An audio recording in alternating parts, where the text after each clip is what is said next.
Guardians of the Galaxy Volume 3 dives into the shady backstory of Rocket Raccoon.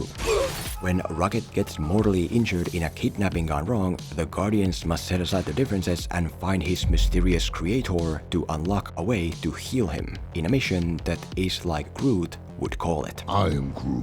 Yes. Yes, what? That he's Groot? One last ride for this eccentric group of misfit Guardians to save the galaxy and each other. Huh? And the best way for me to describe the value of this movie is to say that it gives me hope for the future of DC, which is now headed by the Guardians filmmaker James Gunn. I'm a DC fanboy at heart, so obviously I'm still a bit hesitant about this guy coming in to take the helm. What the f you doing here? Identify yourself. Who the f are you? But what Guardians 3 does is prove something about James Gunn that I already had a suspicion about. The fact that he is really great with character. See, that is the key to this movie's greatness. Character. As all writers know, creating even one good memorable character is tough. And yet here, we have a big bunch of them across all levels of significance. Primary characters with a lot of screen time are great. Secondary characters with limited screen time are great. Even third-rate characters with barely any screen time at all are great, which honestly is pretty crazy. Ridiculous. And begs the question of, how is that possible? How is that done? Well, tell him, Groot. I am Groot. Yeah, the reason the characters here are great is because they're built almost exclusively on emotion. Huh? The reason Guardians 3 as a whole is pretty damn great is because it utilizes emotion through its characters constantly in both a positive and negative sense. Simply put, this movie makes you feel a lot. It makes you laugh, it makes you entertained, it makes you scared, it makes you sad. It's one of the more emotional movies in the MCU. Scratch that. It's one of the more emotional movies today, and it puts to shame the rise of these consumables that make you feel, you know. I feel nothing. Pathetic. And so I guess that's something useful to look into. What does James Gunn do with his characters here to create a very feelings-heavy experience? How does he inject emotion everywhere, to every act, to every sequence, to every single scene? How exactly does he weaponize emotion to create this heart-tingling experience that pulls you in? And how can we do that too in our own work? You're hopelessly in love with him. Hey.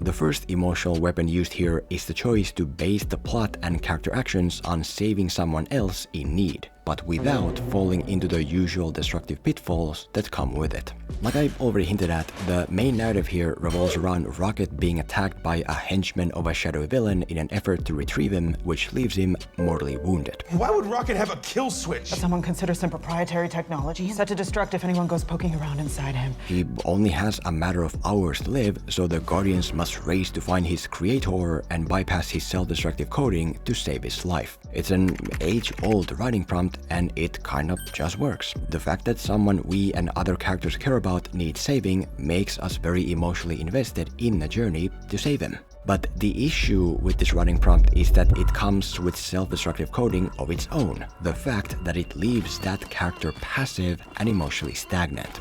Oh, so you're telling me that Rocket is just gonna lie on this medical table for most of the movie? Well, that's not an exciting character. That's not really a character at all, so much as it is a MacGuffin or a damsel in distress. That's like an empty, forgettable female character from older movies who exists just to motivate the hero. It might work for the movie, but is also very degrading for the character itself.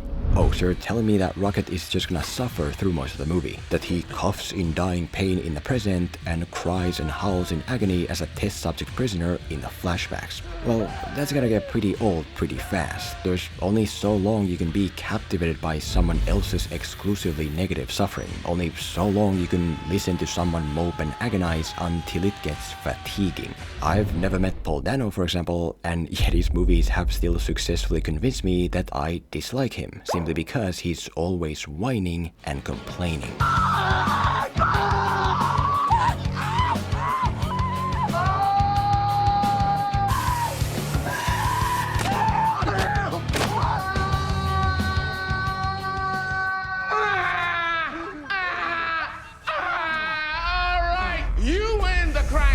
And yet, neither of those destructive issues apply to Rocket, because despite his role as a motivating damsel, the movie also makes him something that all great characters should be: active and emotionally varied.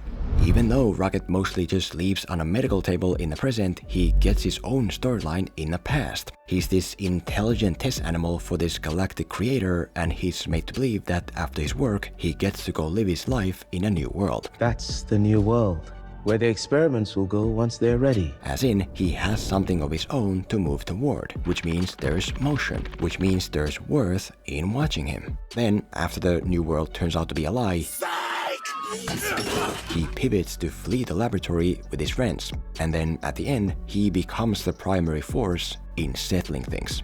Rocket may be a cog in a narrative machine and physically lie still for most of the screen time, yet as a character, he's never boring or still or a cog. He is the main hero of his own story. You think you have some worth in and of yourself? No! You are an abomination! Nothing more than a step on my path! Nah, I'm gonna do my own thing. And also, even though Rocket's story is built on negativity, it's not primarily negative. It's okay. In his flashback story, he meets other test subjects imprisoned in the laboratory and enjoys his time. He makes friends with them, he plays around with them, he names himself with them, he sets life goals with them. Despite the crappiness of the situation, Rocket and his friends make the absolute most out of it. That's why we enjoy going back to that crappy situation to watch it. That's why when the negativity at times takes over, it hits incredibly hard. Simply put, people don't go to the theaters to cry for 2 hours. People aren't even capable of crying for 2 hours. Negativity means nothing without positivity. We care about fighting only when we feel like there's something good worth fighting for. There's a reason why this prison is the worst hell on earth. Hope. Every man who was rotted here over the centuries has looked up to the light and imagined climbing to freedom. So easy, so simple. And like shipwrecked men turning to seawater, many have died trying. I learned here that there can be no true despair without hope. And so, if you want to use this same damsel in distress scenario to generate emotion for your movie, go ahead, it can be very effective. But just remember that on default setting, it's a destroyer of character. You don't want that for yours. What you want is to do what Guardians did, flip to the mode that also supports character.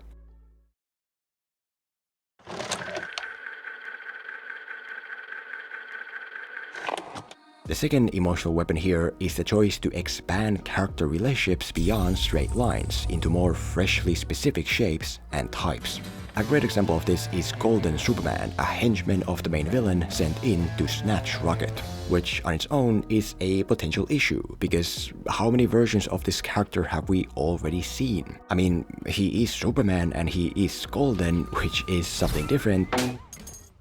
Who threw this thing at me? But still, how many superpowered henchmen working for the Emperor villain can we get excited for? Well, I don't know, but what I do know is that we can get excited for this one, simply because he's in a triangle. See, turns out that Goldman is not actually the villain's henchman taking orders from the villain. Ordinary phallus! Instead, he's the son of the villain's henchman taking orders from her, his mom, which allows him to be something unusual. Now that he doesn't have to be the driving force in his scenes, it means he doesn't have to be grounded enough to drive his scenes. He doesn't really know how to use his abilities. I said show him we mean business, not disintegrate him. What more business could we have shown him? But now he's of no use to us! He doesn't really know how to feel or go about doing what he's supposed to do. You look sad. I really don't enjoy how that's making me feel, actually. Overall, he is an idiot child in Superman's body, which makes him quite irregular. But perhaps even more importantly, the triangle relationship also solves the emotional problem. See, if Goldman was just taking orders from the villain, he would need way more screen time to make us care, to make us understand why he obeys so rigorously. Or else he'd be just another empty bad guy offering nothing but CGI noise. And yet, thanks to the three-way, there is no problem. His mom is a servant of the villain, and the reason he needs to succeed in his quest is because that's the way to protect his mom. Okay, we get it, we get him, we see and understand him as a person without a need for any extra scenes.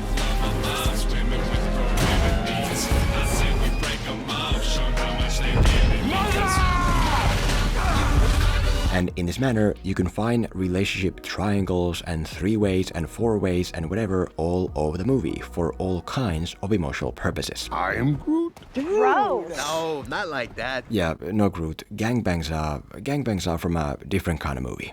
Nebula is constantly criticizing other members of the team, especially Mantis, and it gets to the point where Mantis has finally had enough and lashes out in return, but not on her own behalf. That could seem a bit selfish and unlike her. Instead, she does it through Drax, who is also part of this triangle. You get the emotion, but in a way that's arguably more emotional, more funny, and heartfelt. You don't have the right to push him! It's not his fault, he's stupid.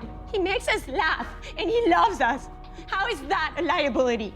Quill and Gamora have this bickering dynamic stemming from the fact that he loves a dead, kind future version of her, which she despises. And again, it could get old pretty fast. There's only so long you can enjoy two people arguing about the same thing. So the movie mixes it up, like by adding this technician character during the high sequence through which the argument can continue. Whenever Quill deals with the technician, he's kind to her. He's trying to show that they can succeed by not being murderous psychopaths. Whereas whenever Gamora deals with the technician, she's threatening to blow her brains out. She's shooting everything that moves. As in, the bickering dynamic can continue to develop, but in a different, more indirect and practical way. Blow this woman's brains out! That's the plan! Paid her to help us get... To be clear though, I'm not saying that relationships of two are always better and more emotional when opened up into different shapes. There are direct relationships here and they work just great due to the fact that they are so personal in nature. I'm just saying that depending on the situation, you may be able to do something different and potentially even emotionally stronger. And maybe I wanted a Zargnut. By expanding the dynamic. Civil War's climax, for example, is powerful not because Tony and Steve are fighting over their own beliefs, but because they're fighting over this third person involved in their bond. So identify your key relationships and check them. If a relationship feels too hollow, too repetitive, too obvious or forced or anything like it, consider opening it up, whether as a three-way or a four-way or a gangbang. No Groot, no. Or I don't know. I guess it depends on the movie.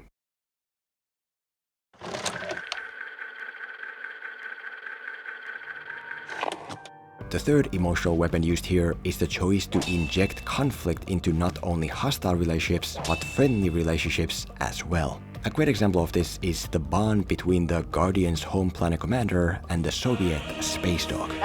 These are third-rate characters that get a few scenes in the whole movie, and yet they make enough of an impression to stay with you regardless, mostly because of the conflict involved. There is internal conflict, like with the commander feeling like he's not good enough to use the weapon he got from his deceased mentor, Mary Poppins. And there is external conflict, with the commander taking his frustrations out on the space dog in the worst possible way, by calling her the B word. You're a bad dog.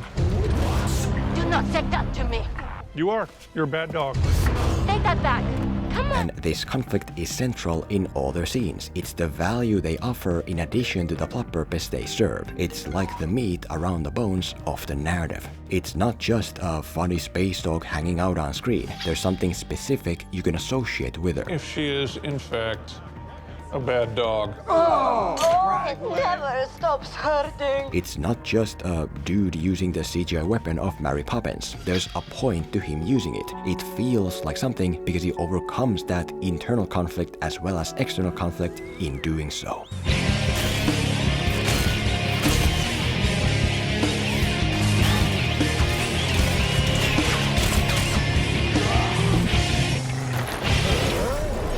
She's a good dog. I knew you believe I'm good dog. And in this manner, you can find some kind of conflict in every single allied relationship to generate a signature feeling for that relationship, whether big or small. Drax desperately wants to be Quill's best friend, whereas Quill isn't really even noticing the topic. Dissected my best friend! Second best. It's okay. He's your best friend. Second best friend. Have you seen this man? Can I have that later to hang in my apartment, please? Nebula is constantly keeping the rest of the team at a distance by lashing out at them, seemingly because she's trying to hide or reject the feelings she has formed for them. Mantis is frustrated by constantly being ignored and treated as air by others, especially Drax. And maybe I wanted a Zark nut. It's too late. They're all gone.